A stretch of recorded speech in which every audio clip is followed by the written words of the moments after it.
Get me pregnant. You will get a permanent residence visa, Millionaire boss told her Jamaican janitor. The clock had just hit midnight inside Winslow Robotics Tower. The halls were quiet except for the soft sound of a mop sliding across the floor. Kofi Sinclair, a 29-year-old black immigrant janitor, moved slowly, sweat glistening on his forehead. His navy uniform was worn, and his shoes squeaked with every step. He stopped for a second, staring at the framed photo of the company's powerful CEO, Tata Winslow, a woman known for her strict rules and perfect posture. Then the intercom came alive. "Mr. Sinclair, report to the executive office." Immediately. The voice was calm, direct, and it was hers. Kofi's hand froze on the mop. Why would the boss call a janitor at this hour? His chest tightened as he stepped into the elevator, not knowing the next floor would change everything. What do you think Tata Winslow wants from Kofi? Please hit subscribe and turn on the notification bell so you never miss our channel's new videos. Tell us where you're watching. Drop your city or country in the comments below. Thank you very much. Now, let us return to our main character. Kofi stepped into the top floor office, his heartbeat louder than the elevator's soft chime. The place looked unreal. Glass walls, white marble floors, and a view of Seattle glowing under the night sky. At the far end of the room sat Tata Winslow, typing on a slim silver laptop. Her hair was tied in a tight bun, her white suit pressed without a wrinkle. She didn't look up right away. When she did, her blue eyes fixed on him as if she already knew everything about him. She pointed to a chair without speaking. Kofi sat, trying to steady his breathing. The silence felt endless until she slid a folder across the desk. His name was printed at the top of a permanent residence visa application. He frowned, confused. "Ma'am, I don't understand." Tata's voice was calm. "I want you to get me pregnant." Kofi couldn't find his voice. His throat felt locked as her words replayed in his mind. Get me pregnant. No smile, no hesitation. She meant every word. His eyes darted to the folder again, the government stamp, the signature lines, the promise of a future that had always been out of reach. Tata leaned back in her chair, her tone flat, almost like she was discussing a business deal. "I don't want marriage. I don't want gossip or emotions. I just want a child. Someone discreet, someone who won't complicate my life. You fit that description." Kofi finally whispered, "Why me?" "Because you're quiet. You keep your head down. You don't ask for anything." Her voice stayed steady as she added, "You'll get your visa. You'll have money in your account. You'll never clean another floor again." He sat frozen, the air heavy between them. Every part of him wanted to believe it was a joke, but her expression never changed. She was serious. He left the office shaking, gripping the folder so hard his fingers hurt. The night air outside felt colder than before. By the time he reached his apartment, his body was trembling. The room was dark, and the power cut again. On the table lay an eviction notice. His fridge was almost empty except for a bottle of water and half a loaf of bread. His phone screen lit up with a message from Jamaica, his mother's doctor reminding him about her surgery payment. The cost made his chest ache. He stared at the folder again, the papers inside glowing faintly under the flashlight from his phone. All night he lay on his thin mattress, eyes wide open. The sound of traffic outside faded as his thoughts circled between guilt and desperation. One choice could save him, but it could also destroy him. The next morning, Kofi dragged himself back to work, his eyes heavy from another sleepless night. The smell of cleaning chemicals clung to his hands as he wiped down the glass tables in the conference room. Just as he reached for a trash bag, his supervisor, a short man with a sharp voice, pointed at a small coffee spill near the boardroom door. "Do you even pay attention?" the man snapped. "You think this place pays you to daydream?" Kofi mumbled an apology and crouched to clean it, feeling eyes on him as other workers passed. His cheeks burned. The supervisor smirked, muttering, "Some people should be grateful they even have a job." The words cut deep. He'd been grateful all his life, and where had it gotten him? His phone buzzed in his pocket. He checked the message. It was from his mother's caretaker in Jamaica. "Kofi, the doctor says she needs surgery soon. We can't wait any longer." He stood still, staring at the message until the words blurred. He had no savings left, no credit, no way out. The sound of the mop bucket rolling down the hall brought him back to reality. Tata's voice echoed in his mind. Calm, certain, unshakable. "This offer doesn't come twice." By the time the city lights faded into the first hint of sunrise, Kofi was standing by his small apartment window, holding the folder again. He looked at his mother's picture on the wall, then at the visa papers. His heart was pounding, but his mind was clear. That morning, he made his decision. Kofi stood outside the executive office again, gripping the folder. His reflection in the glass door looked like a stranger, tired, defeated, but determined. When he stepped inside, the same quiet filled the room. Tata was by the window, holding a white mug, the steam rising slowly in front of her face. She didn't turn as he entered. He took a breath. "I'll do it." Her hand froze midair, then she turned, eyes fixed on him. A small, controlled smile appeared. "Good choice, Kofi. You just changed your life." By evening, her driver arrived. The black car moved through silent streets until it stopped before a massive steel gate overlooking Lake Washington. The mansion beyond looked more like a museum than a home. Inside, the air smelled of polished marble and expensive silence. Kofi followed her through wide halls lined with art he didn't recognize. Every sound he made echoed. She led him into a sitting room and handed him a document. "Read it carefully," she said.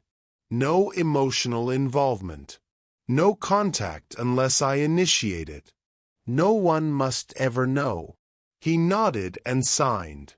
The pen felt heavy in his hand, like it carried more than ink. Later, he stood by a window facing the dark lake. The city lights shimmered across the water, beautiful but distant. For the first time, Kofi realized that freedom could feel like another kind of prison. The next morning, a private doctor arrived at Tata's mansion carrying a silver case. Kofi sat on the edge of the couch, his palms sweating. The doctor's tone was polite but distant as he took blood samples and ran basic tests. Every so often, Tata would glance over, her arms folded, her expression unreadable. When the doctor finally nodded and said, "He's perfectly healthy," Tata just replied, "Good. Proceed." For the rest of that day, Kofi felt like he was floating through someone else's life. The mansion had no noise except the faint hum of air conditioning. Meals appeared on silver trays. He didn't know what to do with himself. When Tata spoke, her voice carried the same calm power she used at work, but her tone had changed. There was less distance now, more awareness, as if she was beginning to see him as more than a transaction. That evening, she joined him in the living room, standing by the piano with a glass of water in her hand. "You look nervous," she said. "I'm not used to this," he admitted. "Being in a place like this, around someone like you." "You'll get used to it," she replied. "It's only temporary." He nodded, unsure what that meant. Days passed quietly. The doctor returned twice for follow-up procedures, each visit handled like a business meeting. Tata never lost control, never raised her voice. But Kofi noticed small changes, a question about his family, a faint smile when he joked about how large her house was, a pause when their hands accidentally brushed. One night, she found him in the kitchen trying to fix a flickering light. "You're not here to work," she said softly. "I don't know how to sit still," he answered. She studied him for a long time. That's the problem with men who've had to survive. You don't know what peace looks like. Kofi didn't respond. For the first time, her words didn't sound like a command. They sounded like something close to care. Later that week, while they ate dinner in silence, Tata broke it with a question that caught him off guard. "Have you ever been betrayed?" He looked up from his plate. "Everyone has, I guess." She shook her head. "Not like me. People don't betray me because they hate me. They do it because they want something I have. Power, money, control." She leaned back, her voice low. "Do you know what it's like to live in a world where no one wants you, just what comes with you?" Kofi hesitated before answering. "I know what it's like to be invisible." She didn't reply, but for the first time, her eyes softened. From that night onward, her confidence felt thinner, like glass you could see through. The strict business tone faded. The woman who once moved through the world without doubt now spoke slower, quieter. Kofi began to realize that beneath all her power, Tata Winslow was just a person terrified of being alone, and even more afraid of being known. Weeks slipped by quietly inside Tata's mansion. What began as a strict, emotionless arrangement started to change in ways neither of them spoke about. Kofi's fear of her began to fade, replaced by a cautious curiosity. He noticed how she paced the hallways late at night, always thinking, always restless. And she began noticing him too, how he carried himself, how he avoided her eyes out of respect, not fear. After one of the doctor's visits, Tata poured herself a glass of red wine. She looked exhausted, her perfect posture slightly bent. Kofi was about to leave the room when she said, "You can sit, you know.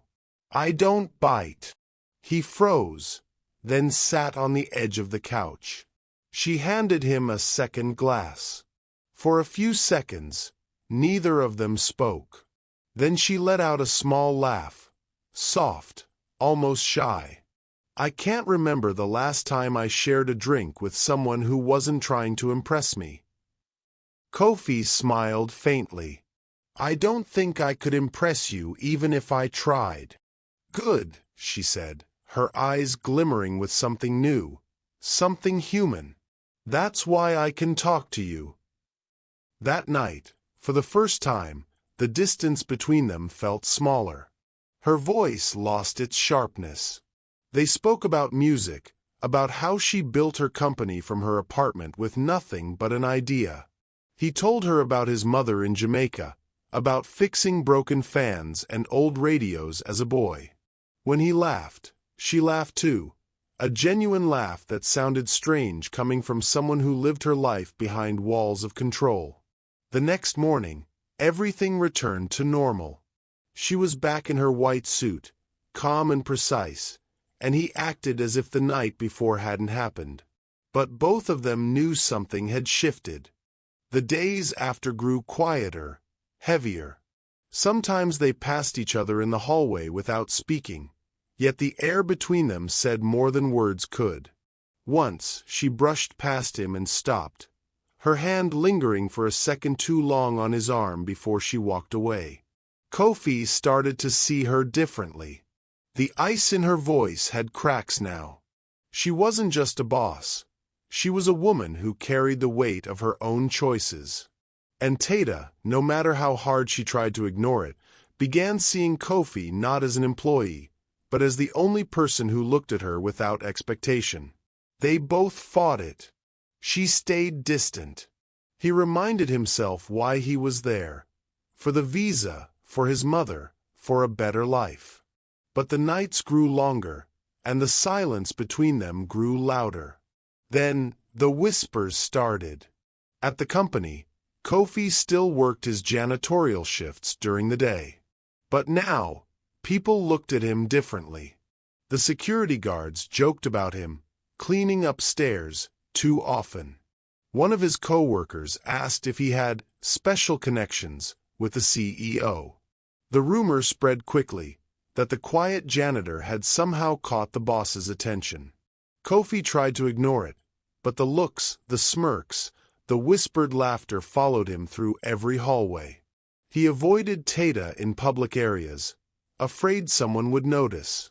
When he cleaned the executive floor, he kept his head down, praying no one would see her call him into her office. One night, she confronted him about it. "You've been distant," she said. He looked up, guilt flashing in his eyes. "People are talking. They think something's going on."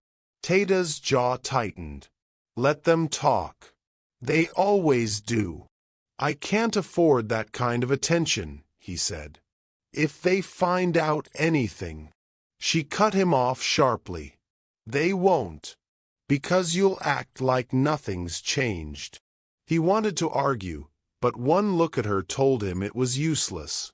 For all her cracks, she was still the woman who gave orders, not options. Still, when she turned away, Kofi caught a glimpse of something in her expression. Fear. Not of the gossip, but of losing control over what she'd started to feel. That night, he lay awake again, just like before, but for different reasons now. The thought of her voice, her laugh, the way she looked at him when she thought he wasn't watching, it all filled his mind. And for the first time since he arrived in America, Kofi was more afraid of his heart than of poverty. The doctor came again on a cold Thursday morning. The mansion was quiet, the kind of quiet that makes every sound feel too loud. Kofi stood near the window while the doctor unpacked his instruments. Tata sat still, arms crossed, her face calm as always. But Kofi could sense the tension in the room. The examination didn't take long. The doctor asked a few questions, took samples, and then asked to speak with Tata privately. She hesitated, then nodded for Kofi to wait by the door. From across the room, he couldn't hear the words, but he could see the change in her face. First confusion, then disbelief, and finally, something he had never seen on her before. Fear. Her fingers gripped the edge of the desk as the doctor spoke quietly, his voice low and serious. When the doctor finally left, Tata didn't move.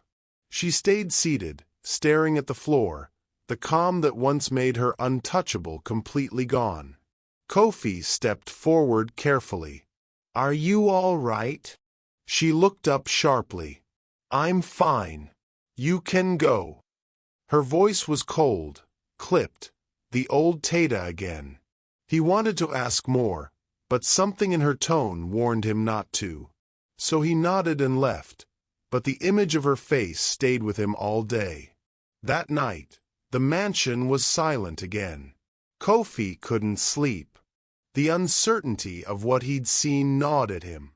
Then he heard it, a faint sound through the wall. A sound he never expected to hear from her. Crying. He hesitated, then walked quietly to her door. He knocked once, gently. "Tata!" The crying stopped.